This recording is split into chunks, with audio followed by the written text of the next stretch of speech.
New guidelines for AstraZeneca. It's now on hold for those 55 years of age or younger. Windsor Salt wants more space to mine, and ERCA faces tough questions about a scam that put them out hundreds of thousands of dollars. We bring you the latest from today's City Council meeting. A live look outside here. You can see the giant Canadian flag having a day out there in the wind. 8 degrees outside right now, back to double digits tomorrow. But that warm temperature might not stick around. Colette Kennedy with the details of the forecast tonight.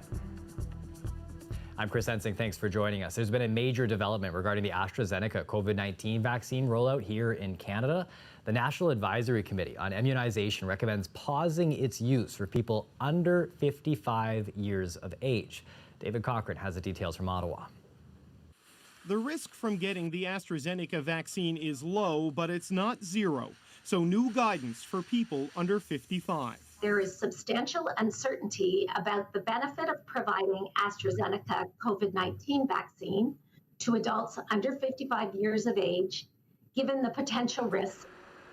The risk, blood clots. There are no known cases in Canada, but there have been several dozen in Europe, and some deaths after vaccinations in the tens of millions. We believe it is the right decision, given the information coming out of Europe. The risk was initially pegged at 1 in a million, though new data from Germany puts that at 1 in 100,000. So Canadian health authorities are pressing pause. We want this vaccine program to be safe. And while we still believe that probably the benefits for all ages outweigh the risks, I'm not comfortable with probably. I'd rather wait. It means a month or 2 months for Pfizer and Moderna and J&J. Then roll the dice on this AstraZeneca. Ontario's premier sounded a note of alarm, while Ontario's health minister, who is over 55, went ahead with her shot of AstraZeneca. Health Canada says approved people should keep doing that, but watch for symptoms. You should seek immediate medical attention in the rare event that you develop symptoms starting 4 days or more after vaccination, such as shortness of breath, chest pain, leg swelling, persistent abdominal pain, sudden onset of severe or persistent worsening headaches or blurred vision, and skin bruising, other than at the site of vaccination.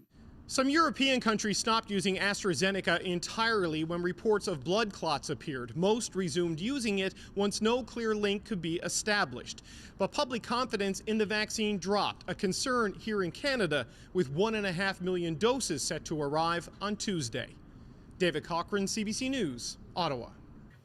AstraZeneca has issued a statement about the pause recommended by Health Canada. The drug company says it respects the decision taken by the National Advisory Committee on Immunization for the use of vaccines in Canada, adding that it continues to work closely with Health Canada to share and submit safety data as it becomes available to ensure the appropriate use of its vaccine. There are 37 new cases of COVID-19 in Windsor, Essex reported today, seeing a slight increase in the 7-day rolling average. When it comes to vaccinations locally, Dr. Wajid Ahmed says he's happy with what he's seeing. We have been doing very good in terms of our vaccination uptake in our community, and we really want everyone to get vaccinated. Doesn't matter which vaccine, all of these vaccines are very effective in preventing severe hospitalization and severe disease. With the COVID rise in the province, I think it's a great opportunity for everyone to get vaccinated.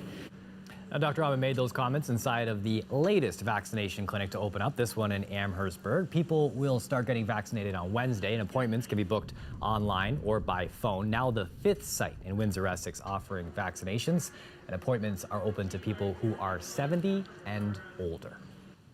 Windsor City Council met today. On the agenda, questions about a scam that cost the local conservation authority hundreds of thousands of dollars. In the Windsor Salt Mine, they're asking for support to access more mineral deposits under the feet of Windsorites. CBC's Dan Takama has been watching the meeting, joins us now live. Dan, we're going to start here with the scam. What did you learn about that? Well, Chris, the CAO and chair of the Essex Region Conservation Authority were grilled by councillors. The questions centered around how exactly the organization was caught in a phishing scam that netted fraudsters nearly $300,000. 2 e-transfers were made to falsified bank accounts last summer. But council was told today that whoever was behind this probably infiltrated ERCA back in February or March, and they had a warning for the municipality too. This could happen to you. It's the kind of smash and grab that occurs when we all live in this digital world. We unfortunately befell prey to a very, very sophisticated, complex system where someone could infiltrate your system and then pretend to be someone else. Now, ERCA says investigations have revealed that no staff members were involved, although the transfers of that kind would have to be authorized by someone. The organization's general manager resigned in September. Now, it's not clear if that was a direct result of the scam or not. The Conservation Authority says the OPP is working with the RCMP, who believe the suspects are part of an international criminal group. There was a motion to ask ERCA's board to provide them with investigative reports about what happened, but councillors voted against it because they say the authority has already been transparent about the incident. And now, Dan, Council also heard a presentation from a company that some in the city might not realize is really working beneath their feet right now, Windsor Salt. Dan, what are they asking for? Well, Windsor Salt has been operating in the area for more than a century. Their evaporation plant pulls salt from the ground beneath Micmac and Malden Parks.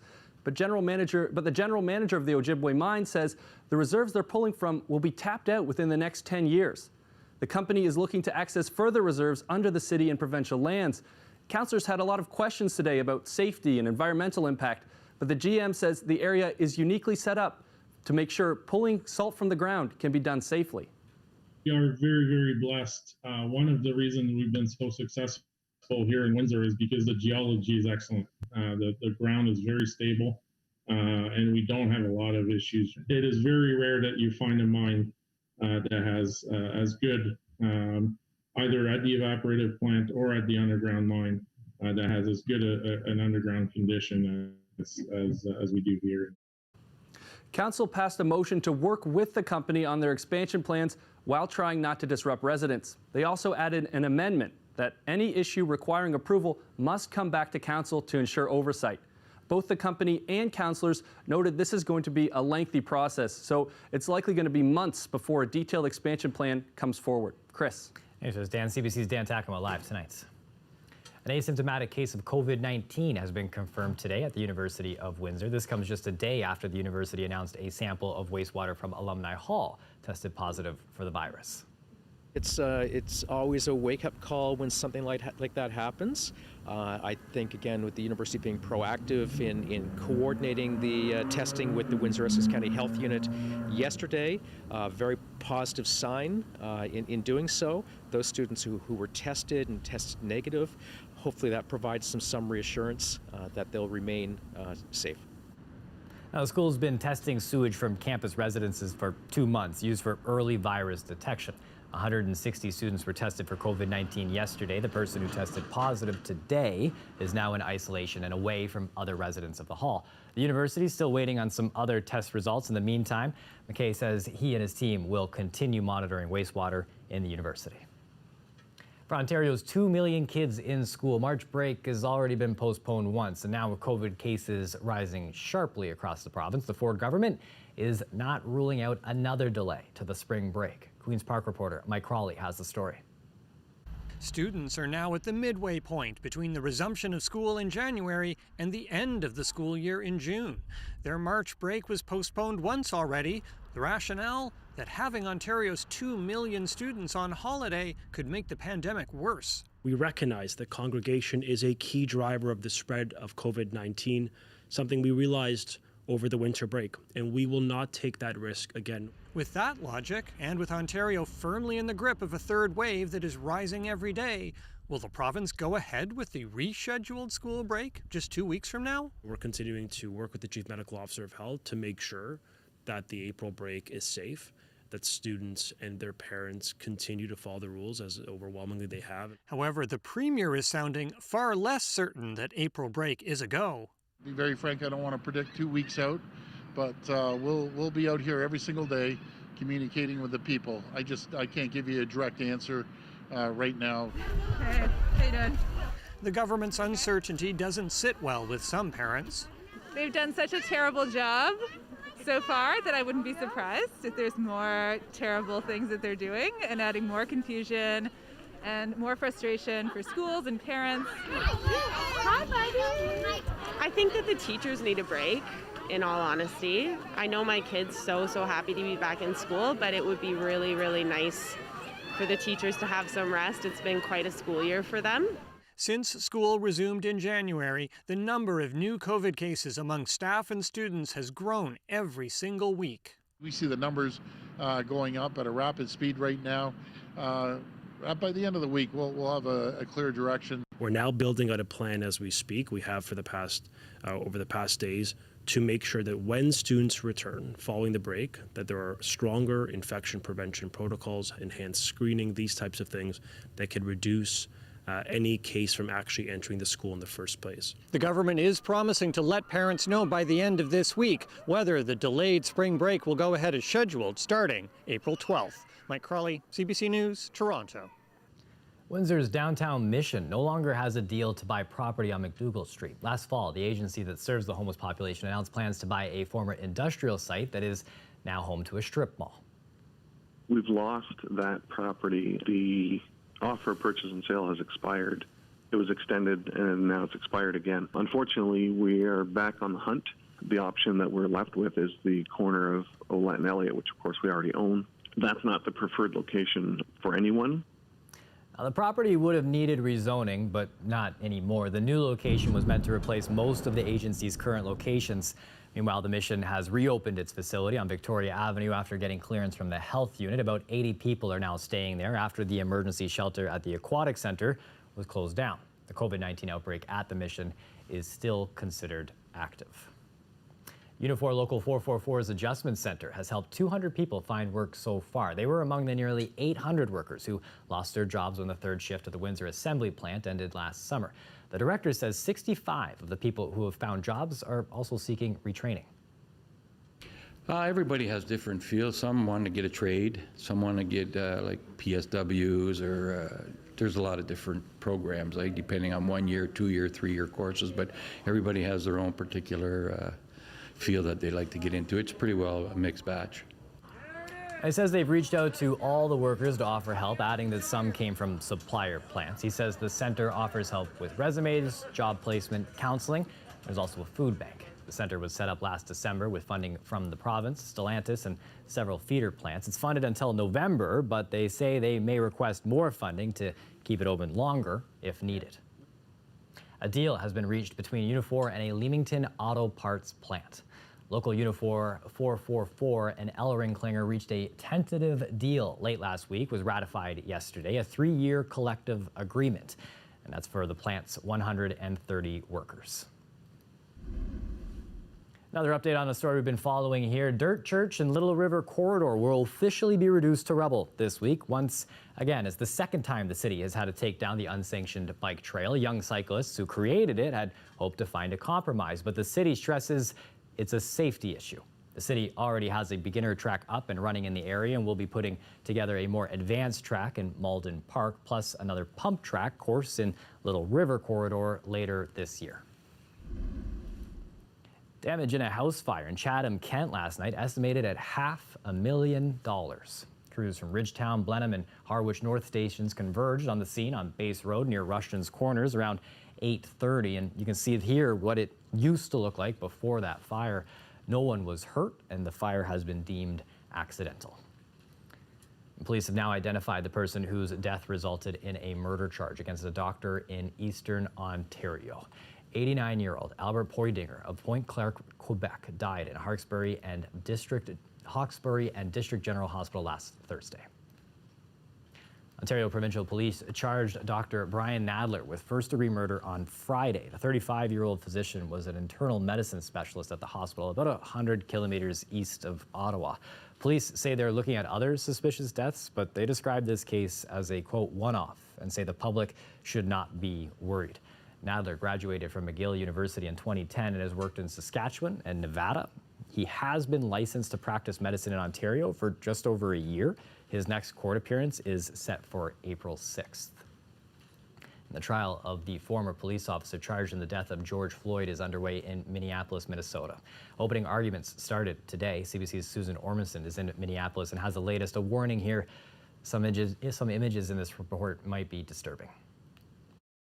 This is a murder trial, but for many here and around the U.S., equal justice is also on trial. Whether a white police officer kneeling on a black man until he dies will be held accountable criminally. This morning, the Floyd family and their lawyer challenged the idea that this case will be hard to prosecute. We know if George Floyd was a white American citizen and he suffered this painful, torturous death with a police officer knee on his neck, nobody will be saying this is a hard case. The entire trial is being broadcast live. In opening arguments, prosecutors laid out their case against Derek Chauvin. Mr. Derek Chauvin betrayed this badge when he used excessive and unreasonable force upon the body of Mr. George Floyd. But the exact cause of death will be intensely disputed. Defense signaling their case that other factors contributed to Floyd's death. The evidence will show that Mr. Floyd died of a cardiac arrhythmia that occurred as a result of hypertension, his coronary disease, the ingestion of methamphetamine and fentanyl. Nelson also warned jurors to only consider the evidence in court, not the reaction outside. There is no political or social cause in this courtroom. But that is not the reality for so many, including George Floyd's brother, Terrence. They say trust the system. They want us to trust the system. Well, this is your chance to show us that we can trust you. Prosecutors have now begun to question witnesses. The trial is expected to last at least a month. The courthouse, as you can see, barricaded with the state's National Guard protecting it, recognizing the heightened tensions here. Susan Ormiston, CBC News, Minneapolis. Take a live look now out at the Detroit River. Bird flying across there. A little action. It looks like somebody might even be able to take a little bit of a picture there. Certainly is a beautiful spot for us all to enjoy, especially when the sun's out like this. Colette Kennedy with a look at the forecast coming up.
We have an update now from Ontario's Science Advisory Table that we want to bring you. The director is saying tonight that the province has lost control of the pandemic.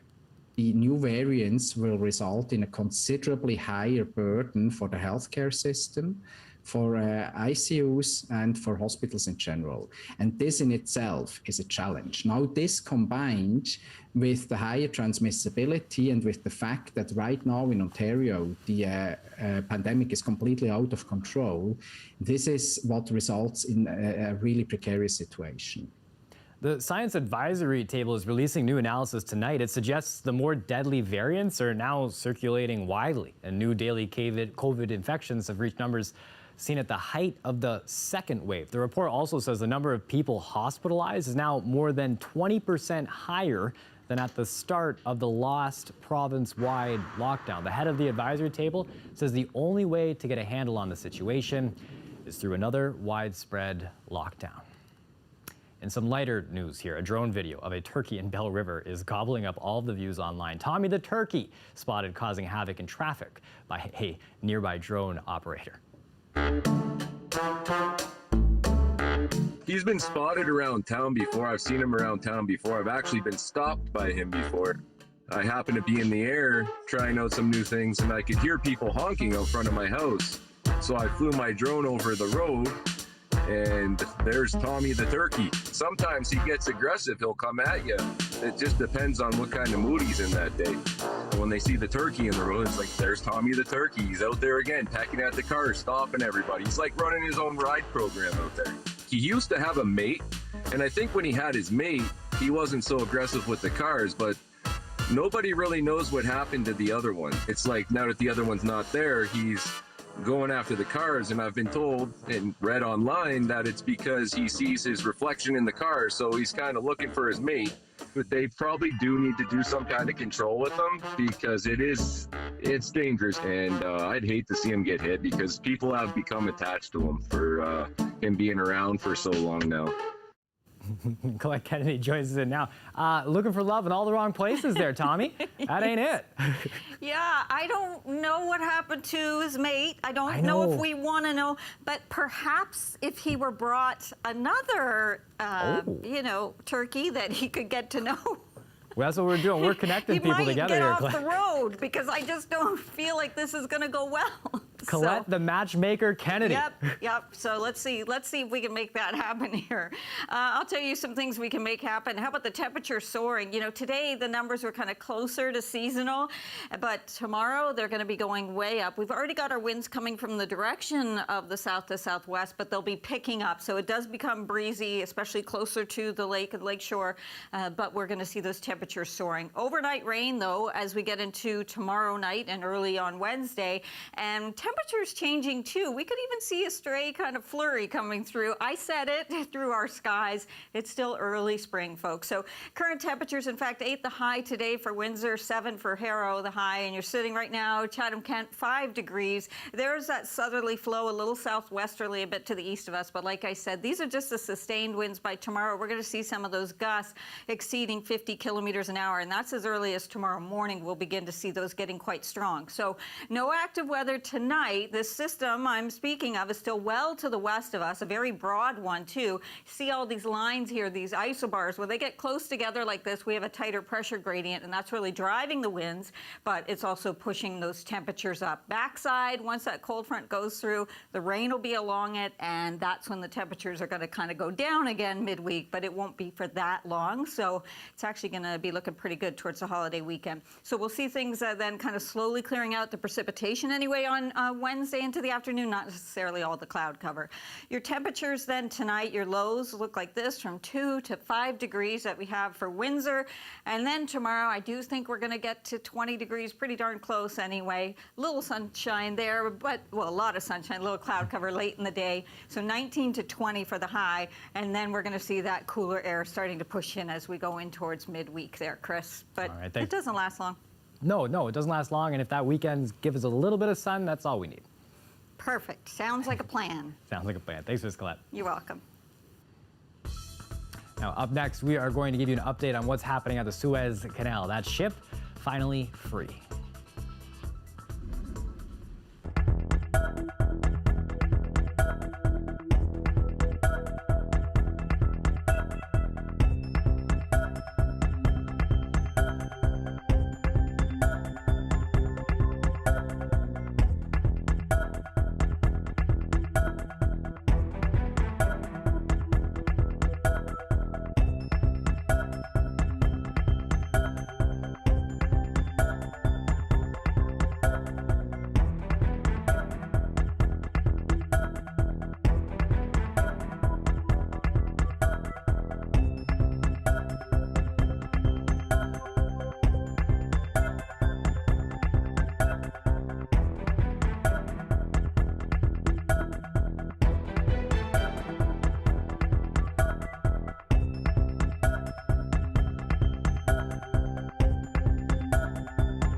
Shipping traffic along the Suez Canal has now resumed in Egypt after that massive cargo ship blocking the narrow waterway for nearly a week has been refloated.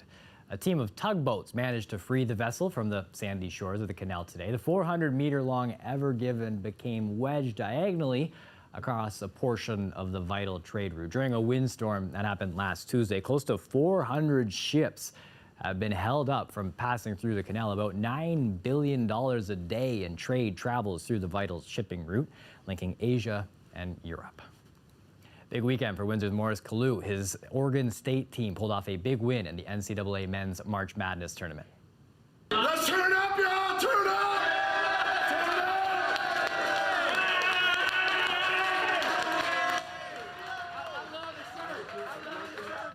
Bit of the celebration there posted by the team's Twitter account. Now, Kalu, who played ball at Catholic Central in Windsor, now heading to the Elite Eight. The team moving on is a 12 seed. He's pictured there in the middle of your screen. A Cinderella story for sure. Tonight they're going to take on Houston, a 2 seed. A win would make them the lowest seed ever to play in the Final Four. That's it for us here at CBC Windsor News. Don't forget, for news anytime, you can go to our website, cbc.ca/Windsor. We're on social media too. You can find us on Facebook, Instagram, and Twitter. The Rick Mercer Report is up next. Before we go, we want to leave you here with another look at our turkey caught in traffic.